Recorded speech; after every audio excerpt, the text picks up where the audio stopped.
Grace, just a moment.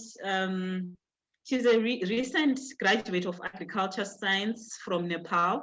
Currently, she's working as an agriculture research officer at AgriClear, which is a blockchain company based in Nepal. She has spent 6 months as a researcher in an earthquake-prone rural district in Nepal. And she was doing this working for Nepal government, the Prime Minister's Agriculture Modernization Project. She has had papers published as well in reputable national journals. Her passions and convictions and determinations are in playing a part to feed the hungry. And as well, this has led her in presenting in several Nepal and international platforms, including the Youth Summit in Brazil, as well as the Harvard Project for Asian and International Relations in Kazakhstan, among others. So Grace, thank you for joining us as well today. You can start our presentation.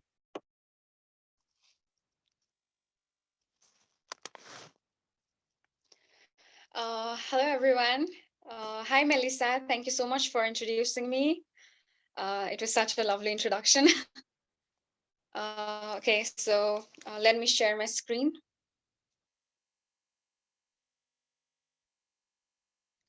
Just a second.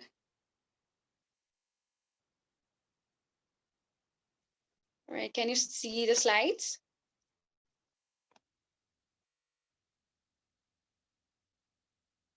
Yes, we can see the slides.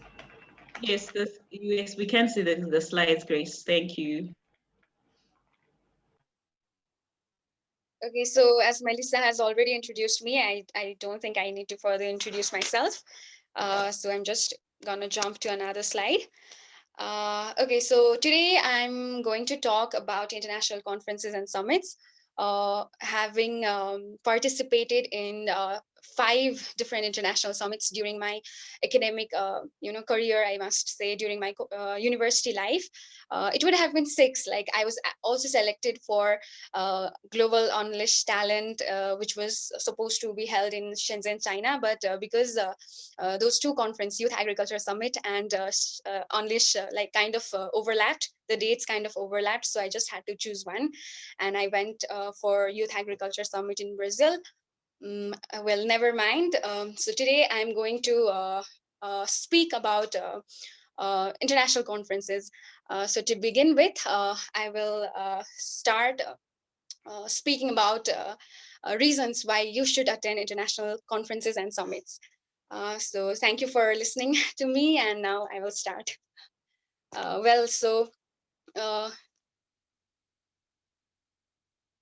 Okay, so yeah, so number one reason or summit would be education. You see, during my student life, I could always read something inside the classroom, right?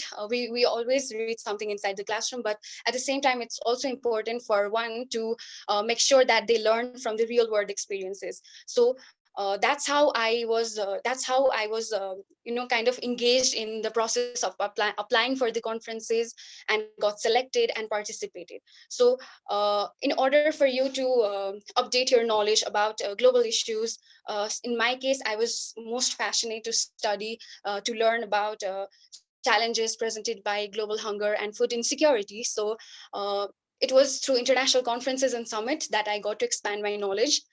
So yeah, education would be number one reason for you to apply for these kind of summits.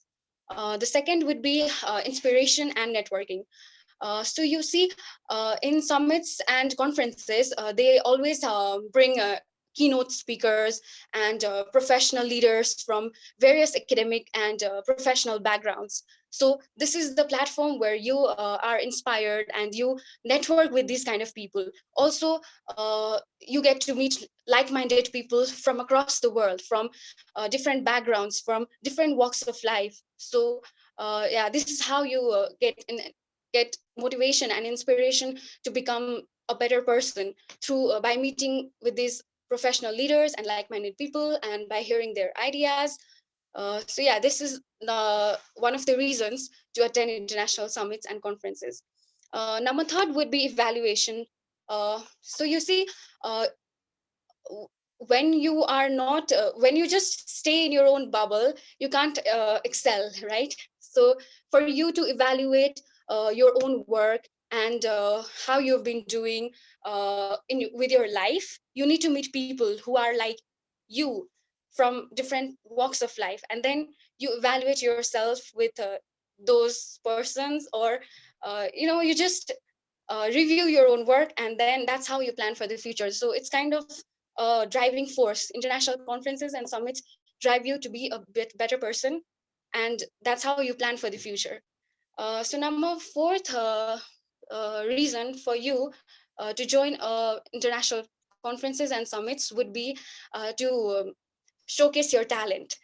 You see, there are so many conferences where you can share your research papers, you can share your uh, I don't know, talents. For example, in some conferences, you also get to, just showcase your hobbies. So that's how you present your talent and your uh, research ideas and your I don't know, like your talent. You just present yourself into the world, and people. That's how you get to know people, and people get to meet you.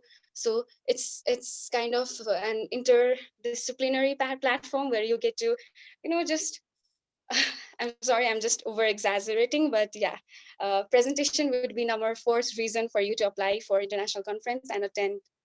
And lastly, international conference and summits are usually hosted in areas in uh, like just beautiful locations and areas around the world. So that's how you get to relax and enjoy the company and culture, uh, and to meet people. So these are the five main reasons for you to attend international conferences and summits. So my next slide would be how to get into a conference and summit. So for you to join, or for you to firstly find what kind of conference you want to attend, you need to explore your areas of interest. And for example, in my case, I belong to an agriculture background academically. So I wanted to pursue or I wanted to search opportunities that focused on global hunger and food insecurity, and that's how I found this kind of conferences. uh, so yeah, you need to explore your area of interest and see if it belongs to your academic field. Secondly, always make sure that the program and conferences that you're applying for is either fully or partially funded. Generally, if the program is self-funded, it's going to take a lot of fortune. For example, in some program requires for you to cover registration fees, and likewise you also have to cover your travel fees and etc, and it's going to be a tremendous amount of money. So make sure it's fully funded so that the program covers your entire expenditure. And that's how whenever you're applying for kind of for conferences and summits, make sure it's partially or fully funded so that you don't have to experience financial burdens. And thirdly, you also have to see if you meet the eligibility criteria. Every conferences and summits uh, have this eligibility criteria based upon your age or your academic background or your professional background. So make sure you meet these eligibility criteria and move further. Number four is, it's not really important, but you also need but in some programs, in some conferences and summits, you also need to upload a scan copy of your passport and your passport number. It might not be necessary, but for you to just get motivated, you have to hold a passport. That's kind of driving force. I just made my passport early so that I could just apply for one and then travel. So and yeah, so the number five, so yeah, motivation letter. In order to get it on conference and submit, they always ask for a motivation letter or a few questions related to the program. In my next slide, I have mentioned. So here's a sample questions related to the program. So this was a question that was asked during when I applied for HPAIR conference in 2019. So yeah, they ask questions such as describe the primary area of your research, study work, or why you chose the path. And like 60 or 70% chances that you make it to the conference is by how you answer these kind of questions. So I think as a WMS scholar, it'll be much easier for you to uh, write this kind of questions, because you've already answered this kind of questions, motivational questions during your WMI while applying for WMS scholarships. So I think yeah, people who will be applying for conferences can yeah, solve these questions. So yeah, I just hope you have all screenshotted this so that you can apply for future programs and uh, you know mm, uh, yeah, apply accordingly. So my next step would be a resume. You have to upload an updated resume that includes your professional and well, academic background. Make sure it's updated and it has all the informations that you need to um, show for while applying for the conferences. Likewise, you might need it's optional, but you might also need recommendation letters from your professors, or if it's or some professional persons.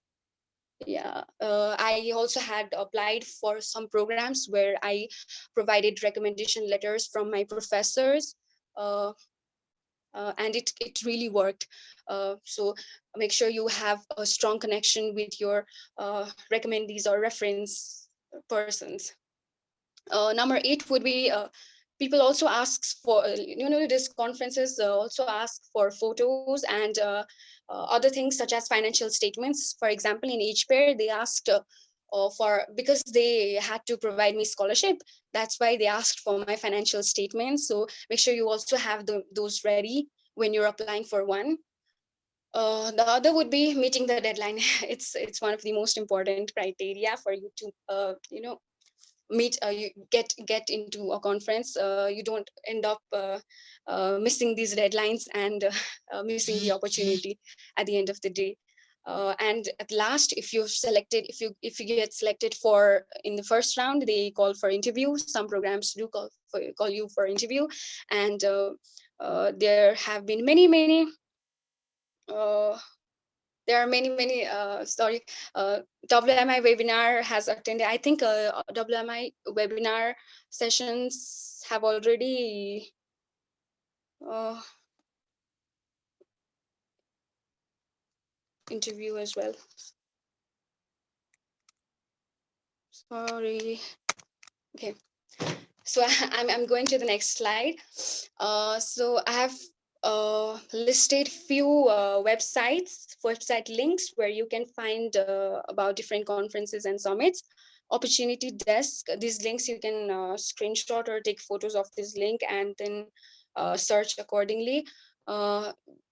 Perhaps due to coronavirus, many conferences summits might have gone online, but you can still try for next year or then the year after.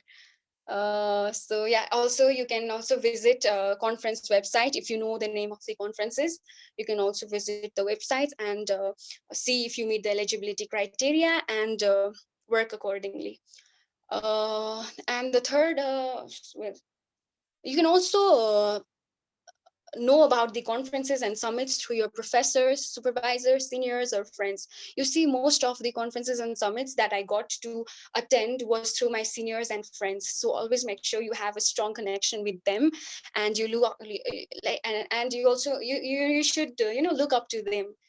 So during my college days, back in my university, I always used to look up to my seniors and friends who had already been to international conferences, been experienced those sorts of things, and I used to take insights from them and work accordingly. And lastly, you can also subscribe to Google Groups WMS Scholars, and contact Juma for more. I guess he'll be posting more about fellowships and scholarship opportunities. So make sure you have already subscribed to WMS Scholars Group. Okay, so here are a list of some events that you can apply for. Um, I belong to an agriculture background, as I already said. I do not know much about medicine or engineering, so there might be several conferences related to that subject. All like I've tried to enlist some of the events where either my friends or I have been a part of. So yes. And also let me tell you that all these conferences are held every year or biannually. So you can always look up to these conferences if you would like to apply in the future. Okay, so let me share my personal experiences now. So my first ever conference was Dream Big Conference 2018 in Kampala, Uganda. As you can see, we had lots of fun. It was a 5 days program, and yeah, there were several workshops that I could attend. Uh, I remember I attended a critical thinking workshop of Catherine, and similarly there were other workshops such as public speaking, monitoring and evaluation, winning strategies for interviewing, and making how to make a presentation and how to make a winning micro grant proposal. So it was such a wonderful experience, and I'm sure Nicole will, at the end of this session, Nicole will tell more about Dream Big Conference that will be held in the future. So yes. Okay, so the another conferences that I got to attend was back in 2018, the third Asian African Youth Festival, Asian Youth Leadership Forum in 2018 in Beijing, China. It was more of an educational conference. It was more often the Chinese government had hosted this event, and they usually provided us information about Belt and Road Initiative that was new to me back then. So it was really an insightful event, and we had lots of fun. It was more of a cultural exchange program as well. So the third program was Asia Student Summit in 2018, Seoul, South Korea. It was an educational summit, I would say, where I got to know about the education system in Korea and how how the education system is so successful and advanced than other developing countries in Asia. So yeah, and also I would like to mention that in case Fifth Asian African Festival, Youth Festival happens in the year to come, then I'll be posting it about it in our WMI Facebook page, so that you guys also can apply for it. And talking about, it's a partially funded program, but luckily I was funded by my university. That's why it was kind of fully funded for me.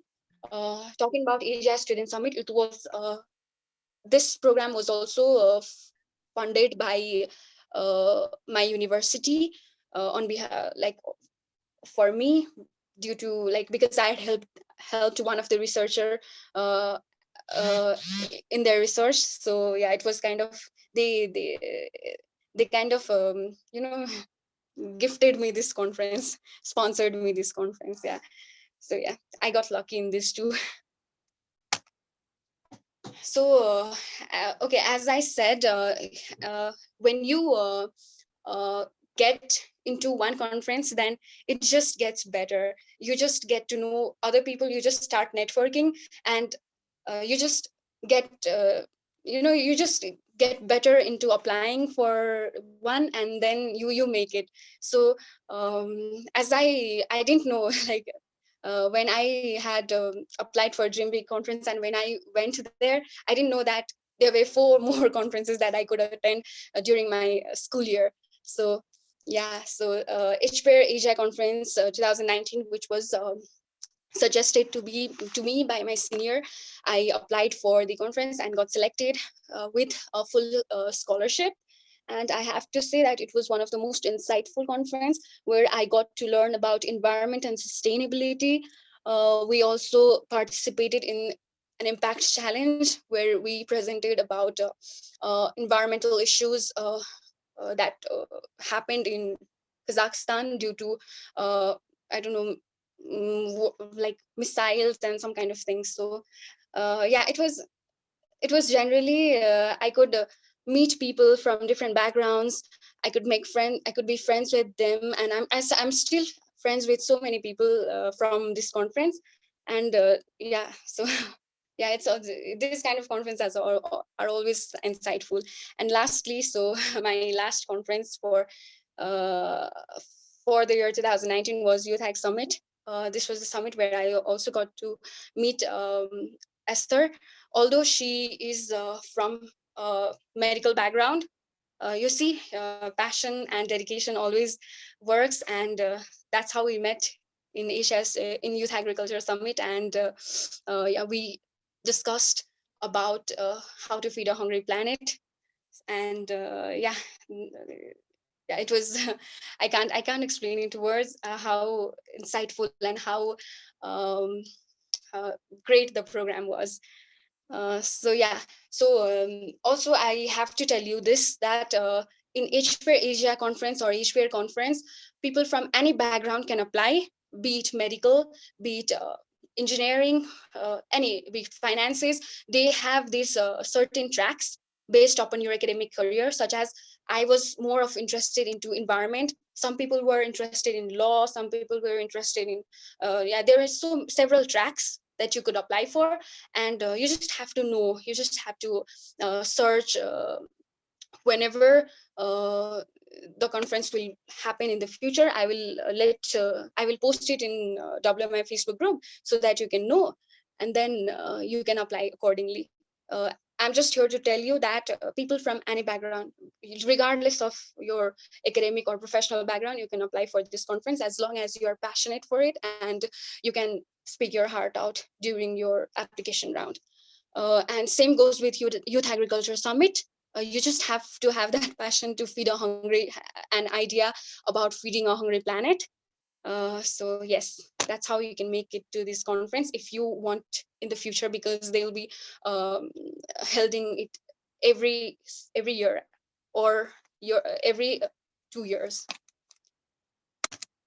So yes, so if you've I'm sure Esther will talk more about uh, conferences and summits and how you can apply for it, and other things.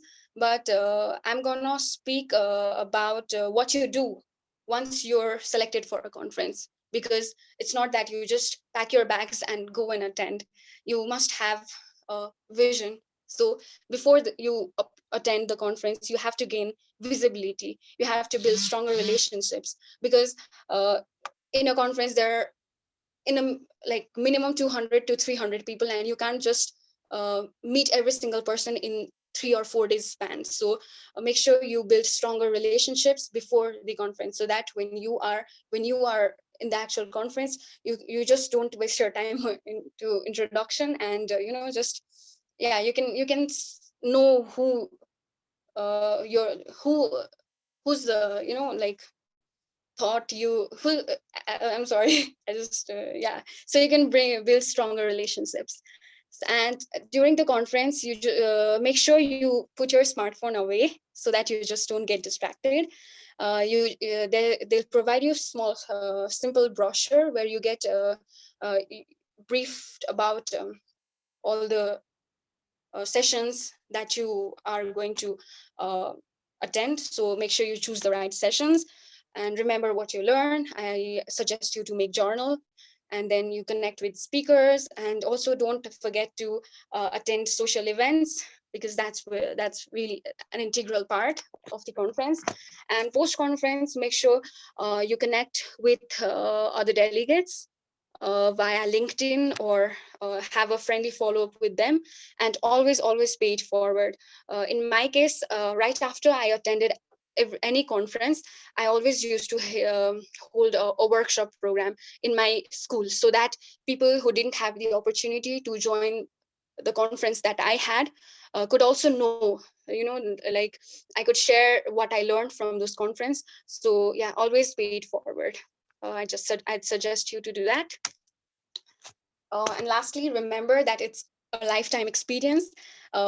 Rejection doesn't mean failure. Trust me, I've also been rejected to many more conferences, but I've been persistent because um, I really wanted to make the most out of my school days. Besides learning, besides my own classroom, I also wanted to learn and have a real world experience. So I was persistent. I knew that for sure. And always know that it's worth your time and effort. I know application procedure is such a difficult task, but it's always worth your time and effort, and you're just gonna be happy at the end of the day. uh, it's conferences and workshop sorry summits are a great source of personal and professional development. It teaches you a lot. uh, and lastly, because it's the time of COVID, and it's a global pandemic. Due to the global pandemic situation, many programs have been opted to online, so you can also apply for them, because at the end of the day, it's all about personal and professional development, regardless of whether you get to travel or not. So even online events are better, and you can still you'll still get to connect with people. So yes, I think that's all for me. I think I'm done. I hope I provided you some useful insights. Yeah, so I will hand over this mic to Melissa again. Thank you. Okay, thank you so much, Grace, for that. It was really, really insightful. And you mentioned so much that I think a lot of people would not have been thinking about, especially in the last slide. I like how you put it at the end and you said, remember, as a take-home message, that these opportunities are always worth your time. And particularly, I liked when you said the application process can be tedious, but it's so worth it because the amount of wealth that you gain from these conferences are not comparable to the effort you would have put. And thank you very much for the pictures. They were so lovely. I enjoyed looking at them. And during your presentation, there were a couple of questions asked that Esther has graciously answered. I will just read some of them out loud in case someone else who did not ask the question might have the same question, and I'll just read the question as well as the answer that has been provided. So the first one was from Mariam. She says, what does a financial statement entail? And to this, Esther responded, it's a bank account statement or a university letter which indicates your financial status if you are on a scholarship or if you are not on a scholarship. So I suppose this information they'll be looking for is so that they can somewhat find out your financial status as a student. Another question asked was by Ahmed. Thank you for your presentation. I want to know if it is possible for us to have WMI graduate scholars help us as the student scholar to review or to proofread these write-ups. The response from Esther is that although she's incredibly busy, she can help you review one application per month. So this is a commitment that Esther has made. Thank you very much for that. To say you can get in touch with her if you need anything proofread, if you need her to read your personal statement or any of the write-ups that they would have asked for in your application. She can do one per month. And also, I'll let Grace speak to this effect if she would also be making such a commitment, or if you would like to comment. Melissa, can you repeat the question again? I kind of missed it. Sorry. The question is it possible to have WMI graduate scholars or those that have experience in international conferences help us as the student scholars to review or to proofread these write-ups, such as the personal statements or the motivations, the requirements which you were describing to us during the presentation? Oh yes, sure. Yeah, we'd love to review your application. Or like we might not always have time for that, but make sure it's earlier than the deadline, so that even we have time to review and then comment, give you some feedback. So yeah, I'm always up for it. At least me. I don't know about others. Sorry. Yeah, okay. No, thank you very much for that. I think that as a WMI family, everyone is, in my view, really open to assisting anyone who gets in touch with any sort of problem that they would like help with. So you can get in touch with Esther or Grace or anyone that you think can help you with proofreading your document. That question was from Gilbert. Esther, please, can you clarify something for me? Are conferences fully funded by the appropriate organization, or are they self-financed by the individual per selection? I think Grace touched on this in her presentation as well, to say it depends on where you are applying, what organization is organizing the conference.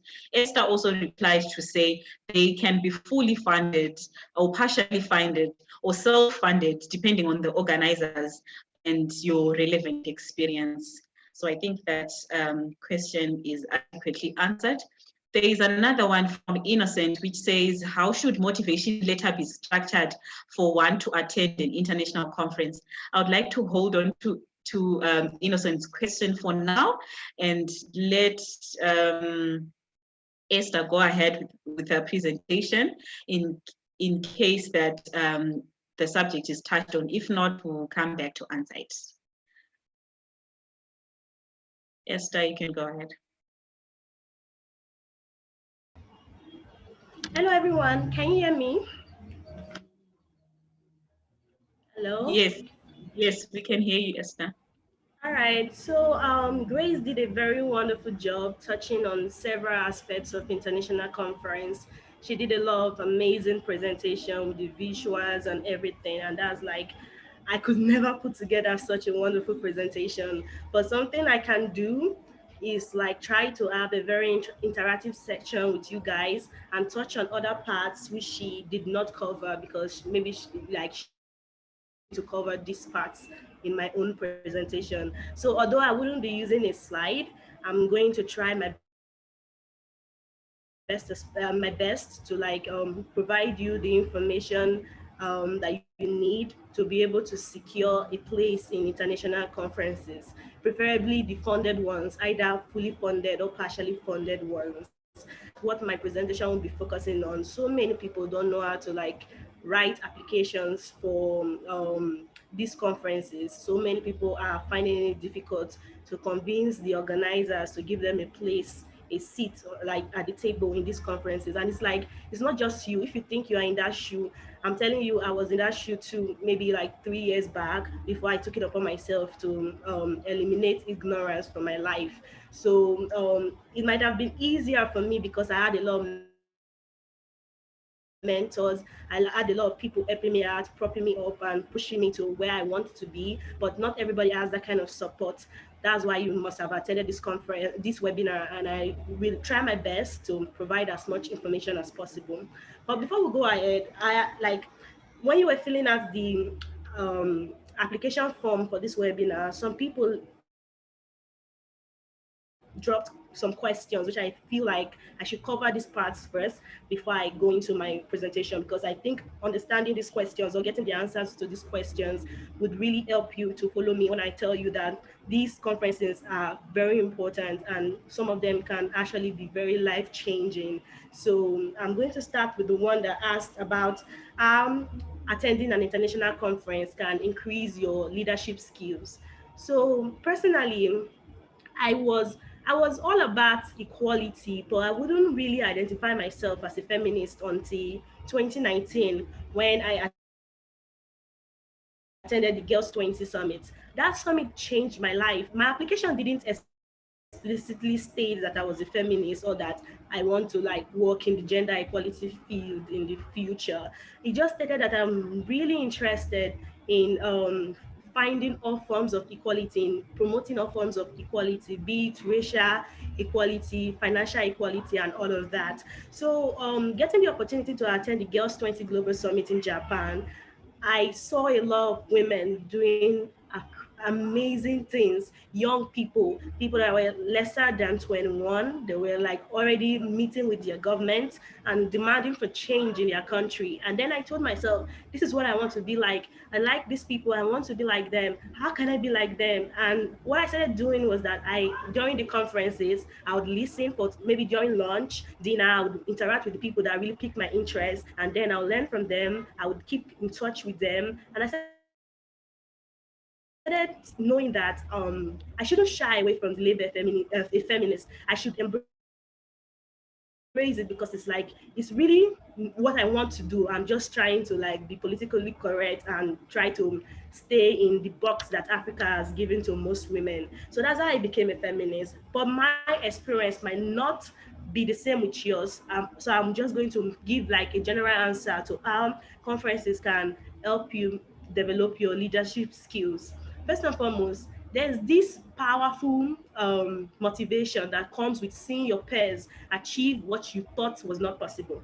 Like seeing them become great public speakers, take up political offices. You'll be like, oh my God, these people they are so much better. Are they humans? They are actually. They just worked a lot to become that person that you want to be. So, like when you see them in conferences, see them in action, and you hear them speak, and you hear everything they've accomplished, it's kind of going to make you think about being that person. So, like motivation is one thing that conferences allow you to get.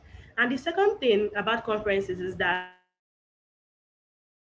even though you've never been an international speaker or a public speaker, when you attend the conferences, there's there's a high chance that you will be called upon to speak. And when there's a lot of people in that conference, it already turns to public speaking. Like normally, maybe all you do is to partner with your friends, like sit down with your friends and talk at dinner tables and all of that. But in international conferences, you're talking to like a whole bunch of people all at once, and you're trying not to make a fool of yourself. When you are faced with the hard task, it becomes easier to become a better public speaker, to adapt to the situation. So that's another way for it to improve your leadership skill. And the third one, which I found that is like the most important way, is that you get mentors, not just your peers, but those that have decades of experience, that have gone ahead of you, that are like well renowned in their fields. Most of these conferences, they do well to assign you to a mentor to carry on the impact of the conference beyond the conference itself. For Girls 20 Global Summit, my mentor, the one that was assigned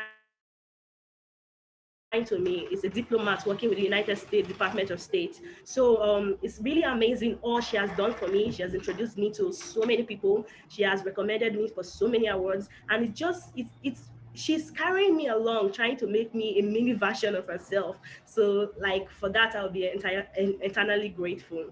So for the next question, somebody asked, is everybody eligible for the conference, for international conferences? And I would say not everybody would be eligible for a specific conference. For example, if a conference is health related, most likely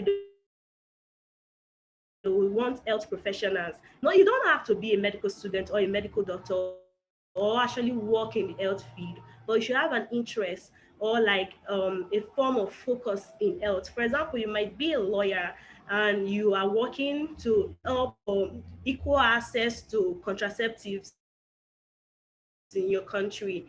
That's an earth angle. Like you can actually access earth conferences with that particular angle that you're working on. So you don't actually have to be like in that field. For example, Grace mentioned it when we attended the Youth AG Summit in 2019 in Brazil.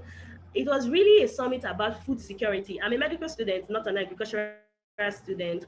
But part of the work I do with the Triac team, which is my organization, is to try to prevent childhood malnutrition in Africa. So we use food security to ensure that children, they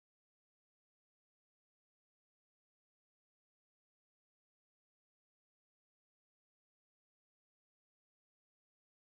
malnutrition in Africa. You might not be eligible for a conference depending on what the conference wants, but don't worry, there's no shortage of conferences. If you follow the links I shared in the chat box, you will see that almost every day there are tons of conferences being uploaded. Although now the COVID-19 has made most of them virtual, but it's still worth checking out. For example, for the past few days, I've been attending the HIV Research for Prevention Conference online, and I don't think it could have been better physically, apart from the normal interaction with the professionals. I don't think it could have been better. All the information I needed, it was like added to me, and it kind of really inspired me attending a very well put together virtual conference to know that if my organization wanted to organize a conference on advocacy, on health advocacy, I could put that together. I don't have to always make a physical conference. I don't have to organize a physical conference. With the technology that I've learned and I've seen being showcased in the HIV Research for Prevention Conference, I can adapt them to use for myself and for my organization. So that's the way I learned during my attendance of that conference. And there's another question that said, how can I travel when there is a pandemic? So, well, like I said, this is the price we have to pay for COVID-19. We have to like let go of some things that you could have benefited from a physical conference. But really, the main purpose of attending a conference is not to travel, is to learn and relearn and unlearn. So you can get all of those things through a virtual conference, and hopefully by late this year or middle this year, everyone should have the COVID-19 vaccine and travel should like resume and all these conferences should resume. So there's another question about listing some else related international conferences.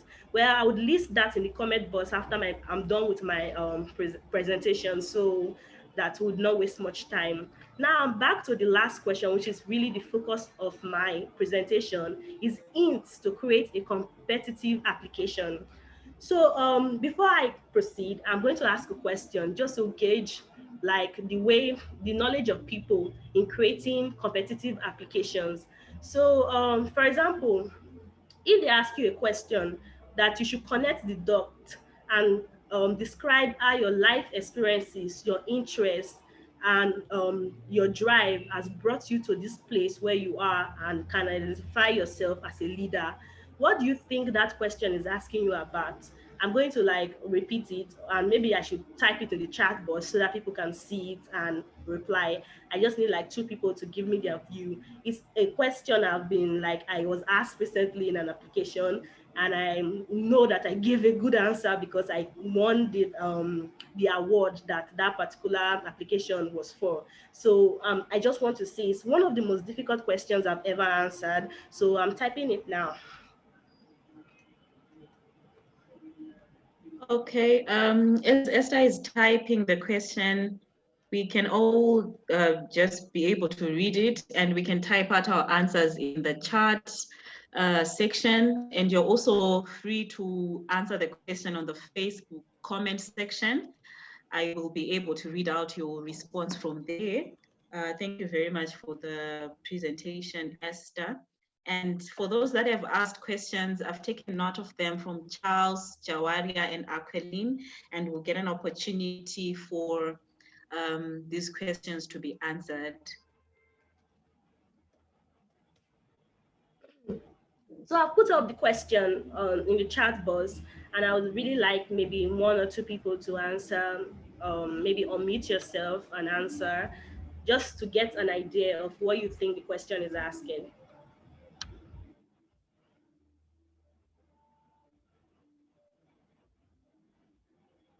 Okay, thanks for that, Esther. Can I just read it out for those on Facebook that are not able to read our chat here?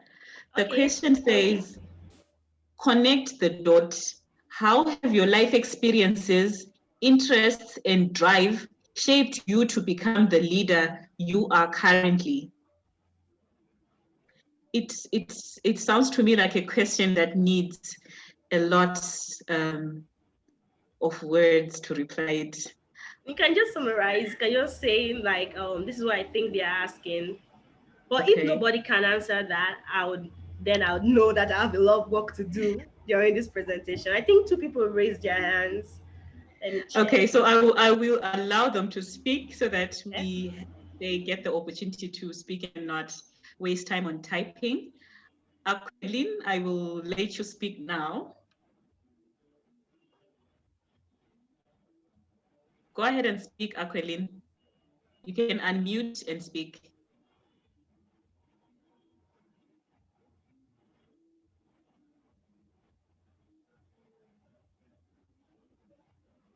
Aquilin? I think our internet connection might be bad. Maybe you should call someone else. Melissa, I'm sorry to Yeah. interrupt. Yes, great. So here are a few questions that needs to be answered in the Q&A. Have these questions been answered? No, not yet. We will answer them as soon as the participants have answered the question Esther has asked. Oh, sure. Okay. All right. Okay, so Aquilin, you are unmuted. You can go ahead and speak.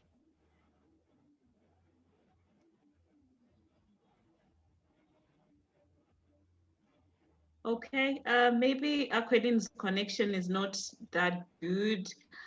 I will ask Mariam to speak. I'll unmute you, Mariam. You can go ahead and mute yourself and speak. Okay. Hello. Yes, Mariam, we can hear you. Okay. Good evening, everyone. Good evening. Yes. Okay. The question connect the dots. How have your life experiences, interest, and drive shaped you to become the leader you are currently? Okay. I think the question is asking about like the experiences we've had.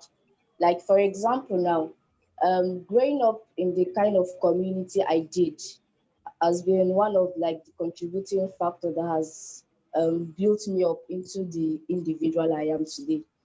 And so like for example now, for instance, I think 2 years ago I created a solar food warmer box for my distant community because I noticed that the usage of firewood, which I believe is very much discouraged due to climate change and all. And then the usage of firewood um, releases smoke, which causes some health implications and also causes eye irritation and all. So this made me to think, um, how can I come in? Like, how can I change this? How can I bring like a solution or an alternative that can help with this problem? So basically, connect the dots. I think it starts from um, once I think from your life experiences, like your life experiences, right from when you're growing up, the kind of community you grew up in, how this community have shaped you, the experiences you've had while growing up, and the problems you encountered while growing up, and then how you've worked towards providing solutions to all these problems.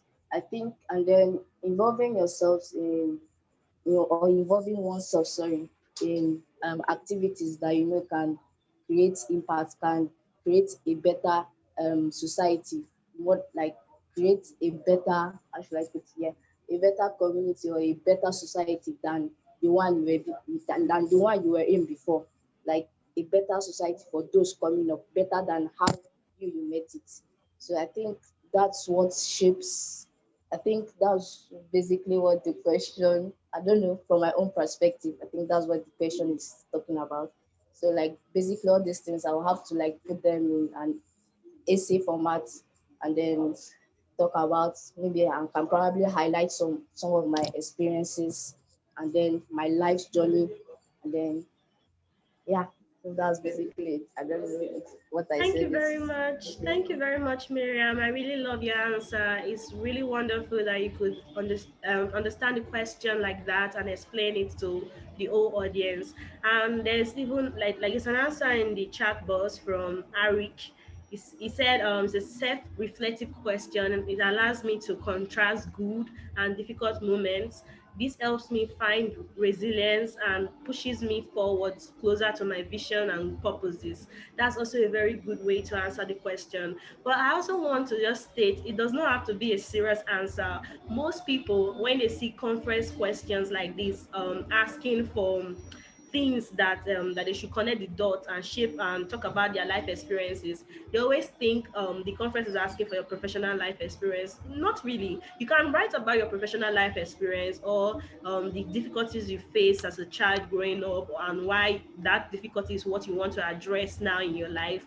But you don't always have to talk about that. For example, if you're applying to an agricultural summit, especially the Youth Ages Summit that kind of focuses on food security, you can talk about your love for food. You don't have to be that serious. What the conference organizers are actually looking for is not that you are a total professional. They are looking for someone with vision, insight, drive to make a positive change. And they don't want to crowd a conference with boring people. I'm sorry for using the word boring, but yeah, they don't want to crowd the conference with boring people. They want it to come to life. They want it to be as interactive and as life changing as possible. So they want people that have different perspectives. In fact, they might like you might even not follow the rules because there are so many rules people have in their head that tells them this is the way I should write this particular application. This is the way I should um, arrange my thoughts and I should put them down in words. But to be frank, you might not follow any rules. You might create your own. They just want to see that you are innovative, that you can communicate your opinion, and most importantly, that what you are saying is the truth. Because most people have a lot of experience with lying, and they think that when they lie on their application and when they like conjure truths out of nowhere and put it in their application, it will be favorable for them. Somebody that is not suffering from any form of hardship would claim financial difficulty and start talking about how he or she could not afford so many things in life when it's really clear that you could afford it. These conference organizers, they are not stupid people. They are very sharp. They can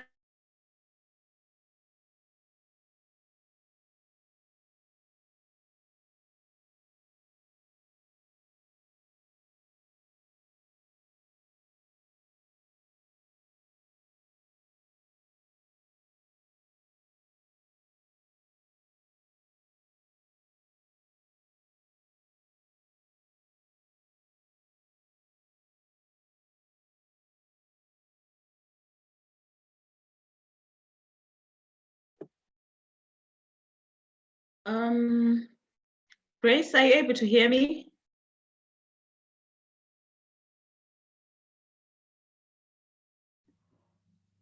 Yes, I can hear you.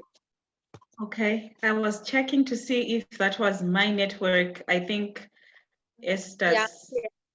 Okay. I think I'm Okay, she's she's back. sorry. no I'm back. problem. You can continue.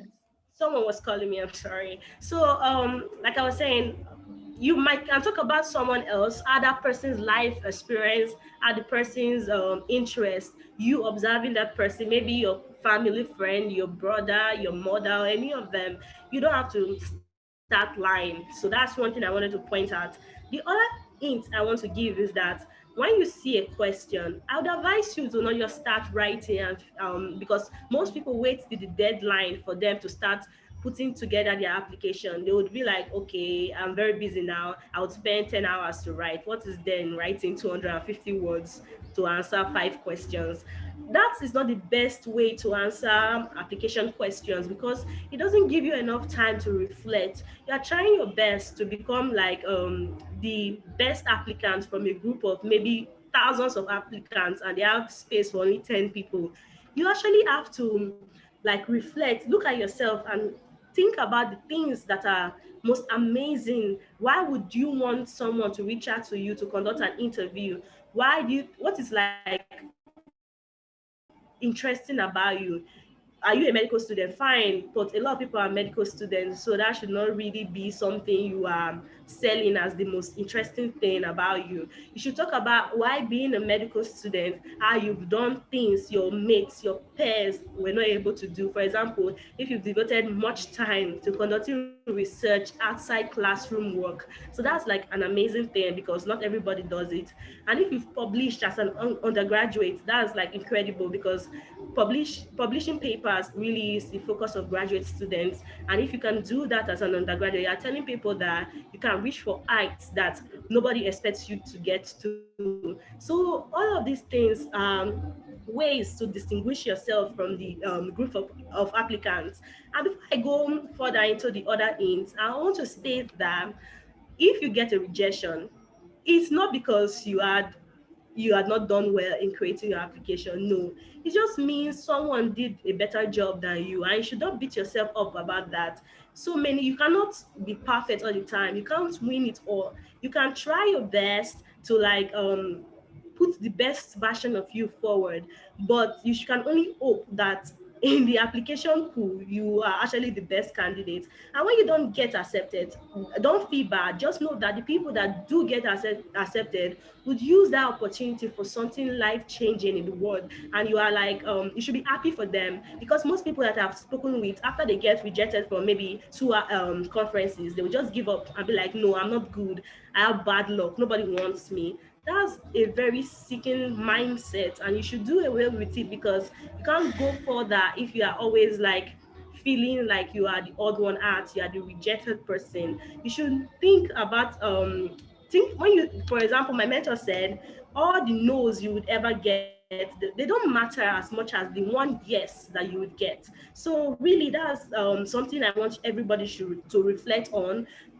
If you are going to gain anything from this conference, it should be that rejections would happen no matter how good you are. There's this particular classmate of mine that is very good with writing applications. It's like amazing, but he'll tell you that he has had, in the space of 2020, he has had 161 rejections. But those rejections, they don't dissuade him for applying for the next one. They're just ways for him to learn. And there's this popular saying that when you submit an application, you should not go back and read the application documents, your answers. That's wrong. You should try your best to like read it, like especially when they've announced the winners.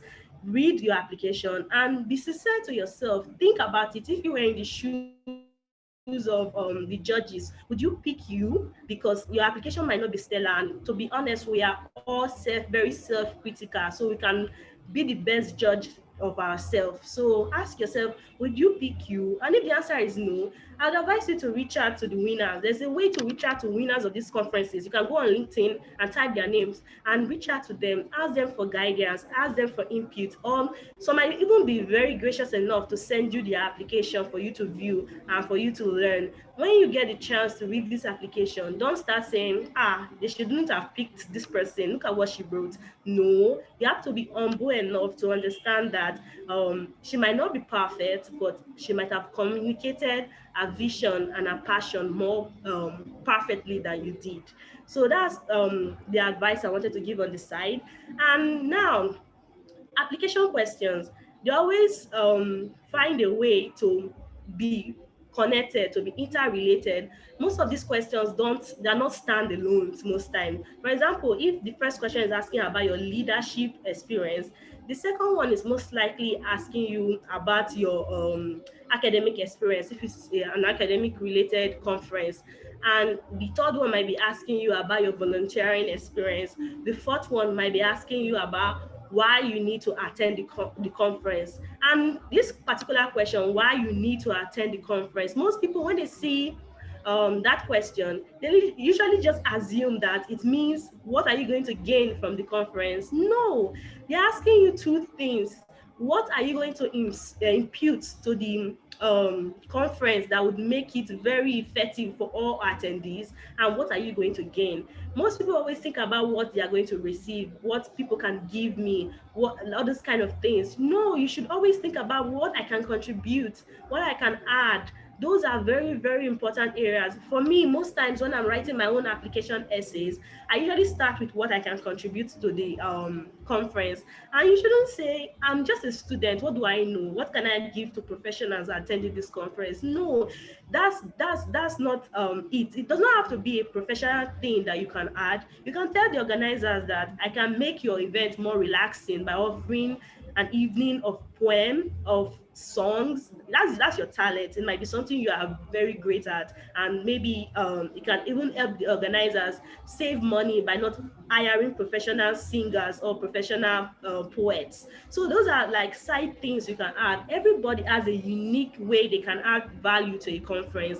You just have to figure it out and make sure that you highlight it very clearly so that they would know what they are missing by not sending you an invite. So that's the advice I want to give everyone. When you see a question like that, asking what you can, why you should, they should invite you to attend the conference, remember to tell them that I'm not only going to be benefiting from you, I'm also going to be giving. And you saying that does not mean you are not humble enough or that you're proud or you're too saucy. No, this is a mentality most Africans have. And I want to like dissuade you guys against keeping such mentality. It does not mean you are proud, not at all. Everyone should know their value and they should know what they are worth and they should be able to communicate it. For me, that's the best way of self-discovery. That's the best evidence that you've discovered yourself and you understand yourself and you have something to add to the world. Take it like, think about this. If you cannot add value to a conference of 100 people, how would you add value to the world that is made up of about 7 billion people? So you are saying that you want to change the world. First and foremost, change this little conference that you're attending so that people would know that you are capable of changing the world. And now the next part of what I'm going to talk about is not really about what your mentality should be when preparing your application, but how to voice your application. That's a very strong point. Most people don't understand it. You might have the best experience, 10 years of experience, good letter of recommendations, and just be a perfect fit for the conference, but you are not able to voice it, like you're not able to use convincing words. So I'm going to give you 2 tips to be able to voice your application in the best possible light. First and foremost, when you're writing your application, Can I interject, say a little to say, if you could summarize in 3 to 5 minutes the rest of your points so that we can get to answer some questions and hopefully have some time at the end of the webinar to maybe summarize things that are left over. yes, I'm almost done. This is like the second to last point. So like when you to voice your application, you actually have to use active voice, not passive voice. You can't start saying that I was interested in so and so. You actually have to say, I am interested, I am willing, I plan to, not maybe I can. That those words are not reassuring. So you actually have to be active enough. You have to communicate in an active voice. That's the first thing I want to tell everyone, in like to encourage them to voice their application. Why the third thing I want to state is that all your paragraphs in your essays should be interconnected. You shouldn't start talking about your childhood and then you just jump to where you are right now. No, you can talk about your childhood, then transition to like maybe a time when you were a teenager, something interesting happened in your teenage age. Make it like a story worth reading, a story that follows a very logical flow. Because if you say all the nicest things in your application, but after a person finish reading it and the person cannot remember anything that you're saying, then it's not worth it at all. So voice your application in the most presentable manner and it will get you like the conference invite. Now, the last thing I want to state is that letter of recommendations, which is a very great part of your application. Most people think letter of recommendation, they are not that important. That's a lie. People think when you talk about yourself, you would most likely paint the best picture about yourself. But when others reflect on who you are, on your qualities, on your character, they would most likely paint the most objective picture. So that's what you should know about letters of recommendation. And really, the honor the person has, or the the person's background, the person's popularity, or who that person is doesn't really matter when you are submitting your letter of recommendation. For example, it's much better to submit a letter of recommendation from a research supervisor than from the president who barely knows you or knows you through your father or through someone in your family. The standing of that person will not really matter because they are not evaluating that person. No, they are evaluating you. And the person that writes you your letter of recommendation should know you well, should be able to speak to certain things.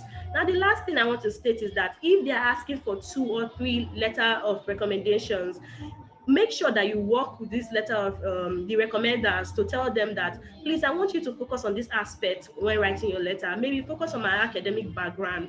The second recommender will focus on my professional background, while the third person will focus on my personality. Make sure that they are not repeating information. Make sure that they're not copying points from your resume or your CV and just adding few things to become a letter of recommendation. Make sure that they are actually giving a different perspective to who you are as a person.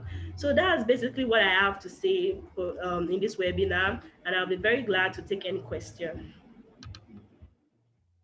Thank you very much, Esther, for that very interesting and thought-provoking presentation. My biggest take home that I've had from a presentation is that what is it that makes you special, and what difference will you bring to that conference that you were interested in attending, and always keeping that in mind when you're answering the questions that they structure for you. We'll have some of the questions, hopefully all of the questions that have been asked in our Q&A being answered. Some of them, Grace had typed out answers in the answered section. I will start with the questions that are still open. Charles says, are there any specific writing styles for international conference applications? This is because sometimes we apply for the same conferences, and yet you may have more skills and interest in the theme than your colleague, and yet he's the one that's selected. Okay, I said this in, can I answer or I should? Go ahead. I said this in my presentation that you having the most skills or you being better qualified does not make you the best candidate for the conference. I highlighted personality. I highlighted the way you communicate your interests, the way your application comes together, how coherent, how logical it is, and if you are being honest enough, and if the application is fun generally. So those are other things that you should consider. And most importantly, some conferences would ask your recommenders to send like their recommendation letters directly to them, and they should not give you access to it. So you are signing away your access to viewing this letter of recommendation. So if someone, even if you wrote the best thing about yourself and your recommender is saying that he or she is not that interested in socializing or in research, but with more push and with more drive, he or she can become better. That's not a good recommendation. So that would most likely kill your chances. So there are so many factors that would predict who gets in and who does not. So I think you should think about your application in a very holistic view, not just one-sided approach. Okay, thank you so much for that. I'll read a question from Facebook from Precious Mwale. She's asking, when will the application start and when will be the deadline? I think Precious is of the thought that we are talking about one particular conference, but maybe you can clarify, Esther. We are not talking about one conference. We're talking about several conferences. Like generally, what conferences look at for, why you should attend, and that's the scope of this discussion today. So you should know that, like, if you check the links, because I posted some links in the chat box. If you check the links, you would, once you click on the link for a particular opportunity, before you start reading about the opportunity, there will be a space that really shows what the deadline is. It will be like deadline ... and then the date where you should submit your application. And one thing you should know is that you should always check your time zone. For example, the deadline might be morning in the time zone being specified by the organizer, but for you, it's like a day before. So you actually have to make sure you confirm your time zone against the time specified. Okay, thank you very much for that. I will ask another question. Grace, if you could answer this one for us. It's from Laveta on Facebook. Laveta is asking, I would like for you to please help me with the conference template, if that is possible.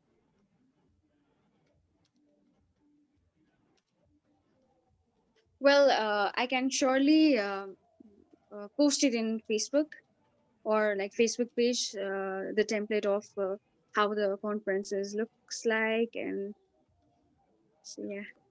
Okay, thank you so much, Grace. So Grace will give us a general template for an example of a conference, how you can apply for it. And Esther just mentioned that she had posted some opportunities, some links.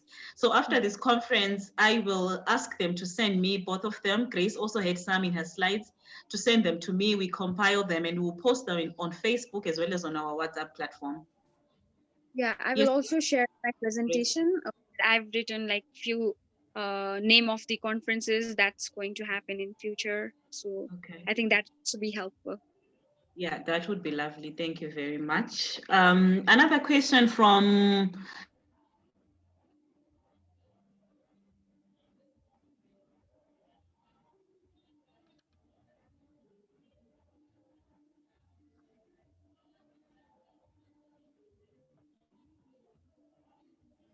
Melissa, you've also turned off your mic, I guess. sorry about that. I was speaking whilst on mute. I think Mariam's other question is very loaded. She says, question to our two panelists, please. What are the values that motivate you both in your life and professional journey? I will ask both of you to answer that question under a minute. Should I go first? Yes, proceed. For me, what motivates me is that there's inequality in the world.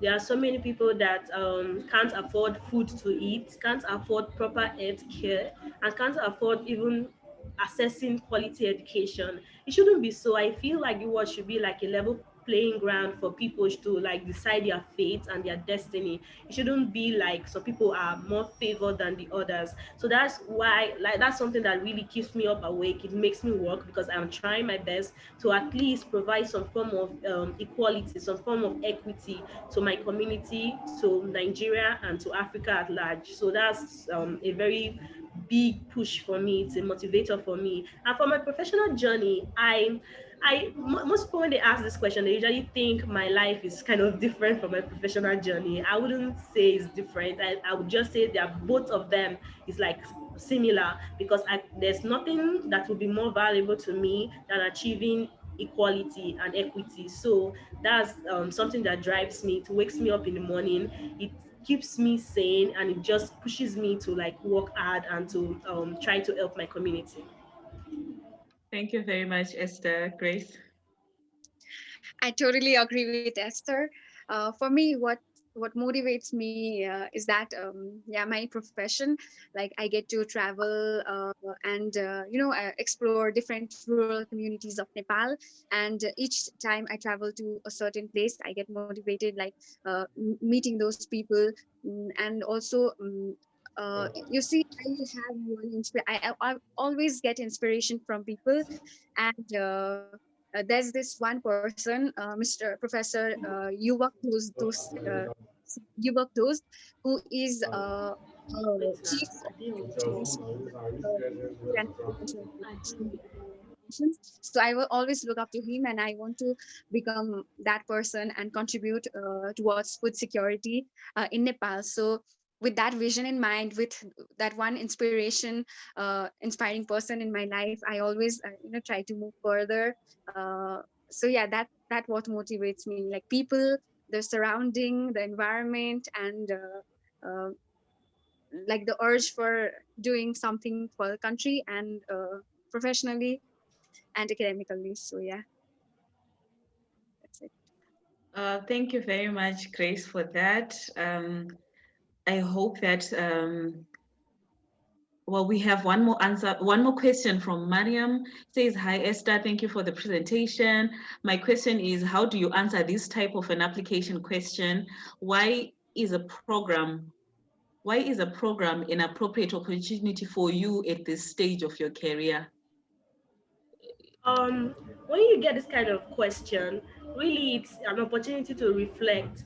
What are you trying to accomplish in your life? I can't give an answer that might be suitable to you because my career path might be different from yours. But you think about it, what are you trying to achieve? What is the push you need to achieve that particular thing? For example, if you are trying to build a school for the less privileged, you need a lot of funding for that. So if funding, assessing a good list of people, like networking with the right people to fund your career or to fund your goal, is like the reason why you want to attend this conference. You have to specify that. You don't have to say, oh, what if these people think I'm too shallow, that I'm all about the money and I don't really care.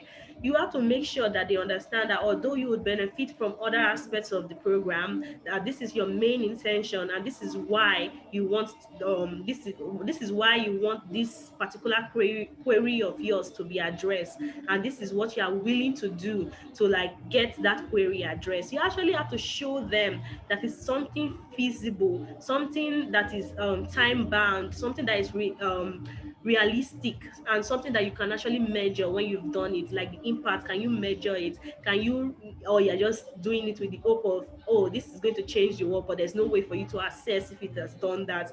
You actually have to make sure that your goal is smart, and you have to communicate that to the organizers. Okay, thank you very much for that response, Esther. There's another one from Patrick Banda. It's not asked in the Q&A section though. He typed it out in the chat. It's okay, I'll just read it all. It says, the presentation has come at the right time. It's indeed giving me hope not to give up, but rather to keep fighting. Some organizations only fund the same group of candidates for a period of time. They show this when responding to your application. Why do they do this?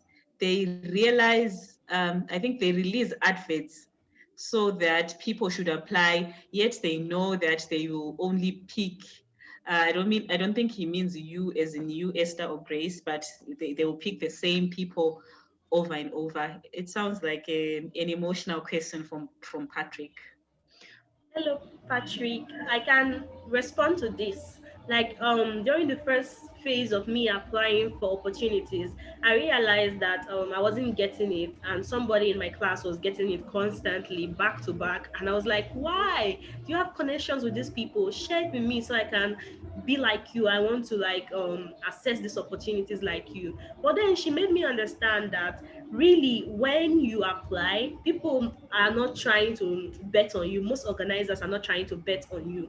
They are trying to bet on the people that already have previous experiences of doing well. So if you've done like a very amazing community project and you've gotten reviews about it, they prefer that particular candidate to someone who is trying to like to design a project and to implement it after the conference. Or if you've won multiple national, regional, and international awards, they like that because they feel like the organizers that give you this award, they must have saw something amazing in you. So they are trying to like they are not very skeptical when it comes to when they come to reviewing your application. So what I'm trying to say is that once you get that first opportunity, that first conference, it opens the doors for other conferences. I know it's not fair, but that's the way life is. That's the way things are, and you actually have to just try to navigate this situation. Try your best to get one opportunity, and trust me, once you get that and you've done well with that opportunity, people would want to bet on you. So that's what I think. I don't think any conference organizers are putting out adverts and they don't want to read about people or pick people from the applicants. So yeah. Thank you very much for that response, Esther. Um, at this point, I don't see any more questions coming in, hoping that I've not missed anyone's question. I think someone raised their hand. I've forgotten the name. Somebody was raising their hand for a very long time. Can't remember anymore though. If you're able to I raise your think hand there's again. Musa is raising his hand. Okay, Musa, I'll give you a minute, and after that, I would like to invite Nicole to speak to us about the future of WMI Dream Big conferences. So Musa, I will allow you to speak. Or have you been allowed? Musa, if you could raise your hand again so that I can see you and allow you to speak. Okay, yes, Musa, you can unmute and speak. All right, hello. Yes, Musa, go ahead. Yeah, okay, so I just wanted to appreciate Esther for the detailed elaboration. I think some of us, as you know, we've been trying, as she said, to apply to some of these conferences, and some of them have, you know, we've done it, and some of them we've not. So some of the questions that I feel, you know, it's kind of easy, but it's a bit challenging when it comes to, you know, expressing them in some of the, you know, answering the question. So I just wanted to ask that, you know, in addition to the appreciation of her deliberation. So the question is kind of very easy, and it's like, maybe tell me about yourself, right? So when you're writing an essay, I think this, it can be one of the first questions some of the time, or it can be in the middle. So like telling, you know, the reviewer of your essay about yourself, maybe in 1 to 200 words, and then some of the things you think about and some of the things that you want to put might not match. So I just want for Esther to touch some bullet points on how best, you know, she answers some of these questions when she's doing her application. Thank you very much for the question. When they asked me to tell me about, like, the conference organizers are asking that I should tell them about myself, there's no particular template I follow. Some people get it wrong by having this template where they just copy and paste, change the name of the conference and submit. No, I look at the organizers, I look, like, research about them thoroughly. I go on their Facebook page, on their LinkedIn. I professionally stalk them to know what they really want me to talk about, because some organizers will be very interested in learning about your professional experience only, while others will be interested in knowing about your leadership journeys, your hobbies, your interests. So it depends, like, all of this, to know which, what the organizer is looking for. You can easily access it on the website, on their social media pages, and even on their personal pages. You know the kind of people these people are. Are they the fun type? Are they the serious type? And you want to tailor your application towards that particular focus. So for example, the templates have, like, I mean, the answer I've used a lot of times, they are not, it's not really similar, but I feel like that's the way I've gone back to that particular answer, and I've revised it, I've upgraded it, and I feel like it's, I can say it's a template, but I don't use it for all my applications. So that the way I write about myself, I talk about my own personal journey. I come from a polygamous family of 16. I think it makes for a very interesting read when I tell them that I'm the 10th child of a polygamous family of 16. So they would be wondering, wow, that there must be a lot of competition in your home. How have you survived? How have you demonstrated resilience? And then I talk about although my parents, they had to, like, divide their resources for a lot of children, I had to, like, make a path for myself by focusing on my education enough to get various scholarships that brought me to where I am, and understanding that people helped me to become who I am today. I've desired to always give back to my community, and that's why I started community service. And then during my community service, I realized that this is not just a fun activity. This can be my career. This can be, like, what I do forever. So, like, although I just, like, connect my life, and I try to provide a logical flow. And at the end of it all, I tell them what I see myself doing at the end of the conference. I only write this particular part when there's no question asking specifically for it. Because if there is, there's no point repeating what you would say in another essay. So that's basically what I do most times. Although sometimes I don't talk about my personal background, I just dive right into my professional activities. It really depends on what the conference organizers need.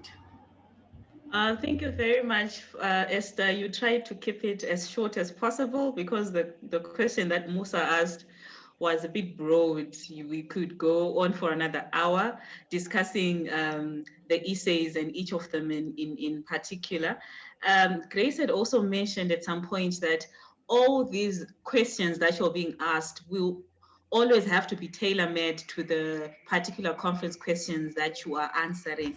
So it's not really possible in the scope of this webinar to go through each response, although like Esther has given, you can have a couple of examples on how you can make yourself stand out, particularly by mentioning things that make you special as an individual, things that make you stand out from all the applications that would have been made. So Nicole, if you could come on and speak to us about Dream Big Conference.